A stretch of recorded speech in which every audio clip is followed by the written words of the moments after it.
couple people asked me if I would make some quoting tutorials, so this is what I'm gonna do. We're gonna do a short version because my internet's not that great. So what I want to do is get you started on items you might need.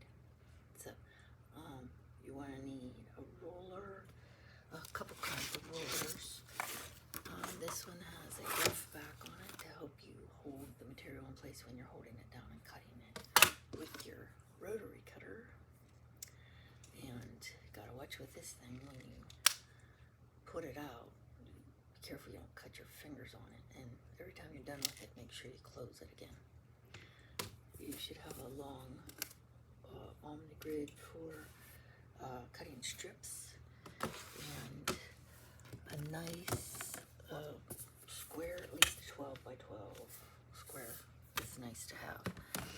And like I said, the rough back is nice. You'll need a couple pieces of material.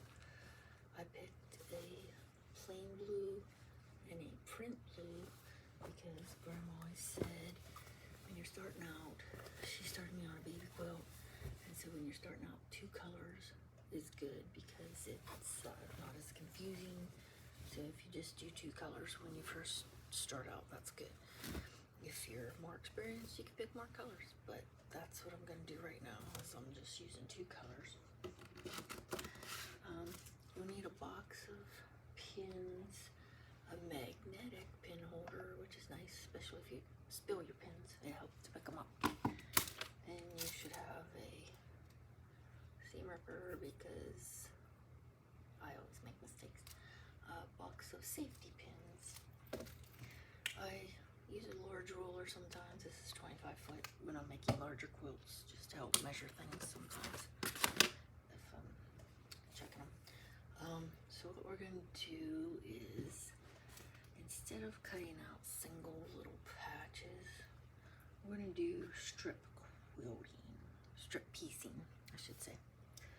So what I did was I pieced a couple together to show you what they look like. You're going to cut 4.5-inch strips, and you're going to sew them together. So 2 prints and then 1 plain. You're going to sew those together. Then you're going to do 2 plain and 1 print. Sew them together. Iron the seams out flat, and then turn it around and smooth out the front. So you also want to wash and iron your material before you start. That way it's nice and smooth.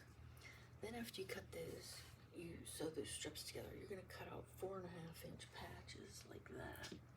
So you're going to have a patch that looks like this, and a strip that looks like this. And then you're going to sew those together. And you'll have 3 of them that you sew together to look like that. And then when you iron it out, it's going to look like that. Make sure you iron the seams out, and then you iron the front flat. And if you want to change the way they go, you can change it to look like that. You see the difference? And that way you have 2 different designs. But if you want everything to go the same way, like I do, I like consistency. So you make all the 9 patches the same way, and then that's what your quilt looks like. So, okay. Also, if you don't want a color, you can always pick a plain white or cream that's like I have in here to put the design, because that's what quilting's all about. You have a design in there.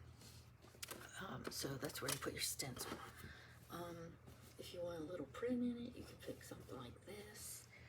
But the more print you have in your plain patch where you're going to put your design, the less you'll see the design. Like I made this one, and I have a design here in the border, but it's harder to see versus the design in the plane. So it's up to you, but that's all I'm going to do for now.